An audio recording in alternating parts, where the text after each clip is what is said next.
Chances are you know the Sam Bankman-Fried and FTX story. SBF had a net worth of $16 billion that went down to zero in a single week. Since then, Sam has been arrested and is facing fraud charges, but he's not the only person behind the FTX crash. Carolyn Ellison was another major player in the downfall. She was CEO of Alameda Research, FTX's sister company and trading companion. Sam Bankman-Fried is getting a lot of attention, but Carolyn is just as guilty. But before we explain why, we need to go back to the beginning. Carolyn's father, Glenn Ellison, is the department head of economics at Massachusetts Institute of Technology, and her mother, Sarah Fisher Ellison, is a senior lecturer in economics at MIT. Carolyn and her two sisters were exposed to genius-level mathematics at a young age, and of course, this would influence their career paths. At a young age, Carolyn entered math competitions, joined the math community team, and it was even reported that Carolyn wrote her first economics paper, analyzing stuffed animal prices at Toys R Us at the age of 8 years old. Definitely a math child prodigy if you were ever to see one. In 2012, she enrolled at Stanford University where she studied mathematics. During her time there, Carolyn got multiple offers from trading firms. She planned to study for a 5th year at Stanford to do masters, but ultimately decided against this and accepted a return offer from Jane Street. She worked there for around 18 months as a trader on its equities desk, and this was where she met Sam Bankman-Fried for the first time. By 2018, SBF launched the crypto trading firm Alameda Research, and whilst Carolyn was visiting the Bay Area, SBF persuaded her to join him. Carolyn started as the co-CEO under Sam Trabucco, but when Sam Trabucco stepped down, Carolyn became the CEO. This is Carolyn's rise to fame. Most 20-year-old CEOs are in that position because they founded the company, but that's not the case with Carolyn.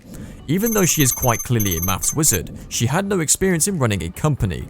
At this point, she only had 3 years of working experience in a trading firm, and that was to crunch numbers, not to peddle billions of dollars as a CEO. She even stated that when she first joined Alameda Research as a co-CEO, she didn't have a clue what crypto was. Not having knowledge of crypto is fine for your average everyday user, but we're talking about a co-CEO of a crypto trading firm. After just 1 year of this, she was bumped up to CEO despite lacking experience and knowledge of crypto. The main reason Carolyn got the job at Alameda Research was that she had an ongoing and off-going relationship with SBF. This started way before she joined Alameda and continued throughout the hiring process.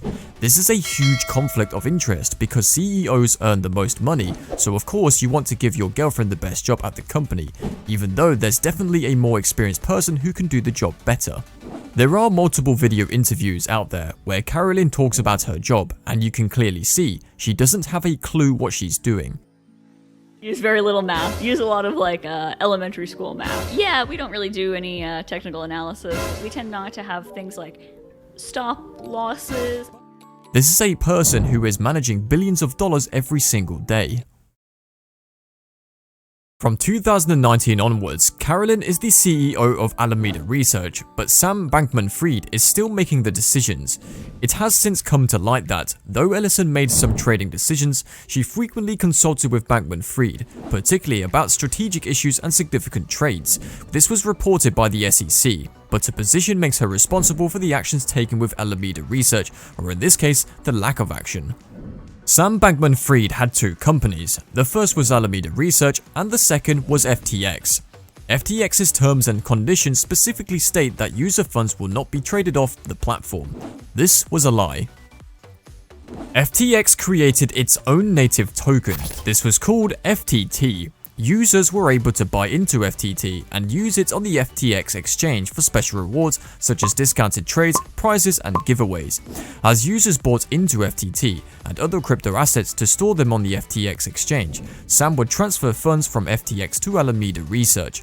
Alameda Research would then show all this money coming in on their balance sheets to leverage against it, where they would send that money back to FTX, who would do the same thing. In a way, this became an illegal infinite money loop as they would keep sending money back and forth. This wouldn't have been possible if Sam wasn't the founder of both companies, so he is to blame, but Carolyn, as the CEO of Alameda Research, let this happen. She oversaw the accounts of FTX and constantly produced balance sheets highlighting the billions of dollars listed as assets. This ultimately is what led to the FTX downfall, but before that happened, she lived a lavish lifestyle. Carolyn was among a 10-person crew of FTX and Alameda employees who all lived together in the Bahamas. This was paid using users' funds, but that's just the beginning. Court filings found that FTX spent more than $40 million on food, flights, and hotels within just 9 months of 2022 alone. Some of these luxury hotels were in the Bahamas. They spent around $7 million on food and $15 million in luxury hotels around where they were already living. $5.8 million was spent on one resort alone, the Albany in the Bahamas. This is a beautiful oceanside resort with its own golf course and yacht marina. It's been reported that during peak seasons, a single night at this hotel can cost up to $60,000. Sam lived at this resort with Carolyn in a penthouse called The Orchid, which is listed for sale at $40 million, but that's not all. Alameda and FTX also paid for an additional 15 condos at this resort for other staff members. It was reported that they spent $256 million on accommodation alone just in the Bahamas. All of this is just on accommodation. Even more money was spent on food, jets, and various other activities. They were living the dream life, spending hundreds of thousands, millions of dollars every week, and it was all on the back of users' money. On the 11th of November 2022, when FTX filed for bankruptcy, the truth came out. Sam tried to get ahead of it by pushing out statements, accepting interviews, and generally trying to control the narrative. Carolyn, on the other hand, went into hiding. She did the opposite of SBF, didn't take any interviews, and didn't make any statements. This would have been the advice from her lawyers, especially considering Sam at the time was taking interviews and saying some pretty incriminating things. But for Carolyn, it didn't matter. On the 18th of December 2022, she was charged with wire fraud, securities fraud, and money laundering. Carolyn could have been facing up to 110 years in prison, but has struck a plea deal with the Department of Justice and is cooperating with authorities. Carolyn Ellison apologized for her role in defrauding customers and investors of cryptocurrency exchange FTX, telling a judge she knew it was wrong. She also said she agreed with the decision to divert billions in customer deposits at FTX to pay off loans of Alameda. This apology falls on deaf ears. Carolyn, as well as SBF, committed fraud across multiple years, likely from the very moment she was employed. At any point, she could have come forward. She said she knew it was wrong, but continued anyway, and in fact, from her own statement, she encouraged it. Due to her plea deal, she will likely serve next to no time, at least nothing like the potential from the original charges of 110 years. The only positive to take away from this is she did plead guilty, which is more than what can be said about Sam Bankman-Fried. Carolyn played a major role in the FTX crash. If she had more experience in running a company and could actually take control of the situation, maybe this wouldn't have happened, but let us not forget the puppet master pulling the strings.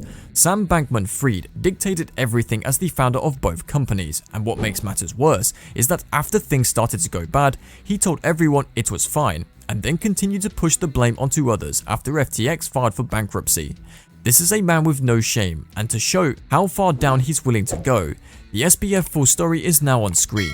We go back to the very beginning and break down step by step how SBF went from one of the world's youngest billionaires to being the crypto Bernie Madoff. Click that video on screen now and we will share the full story.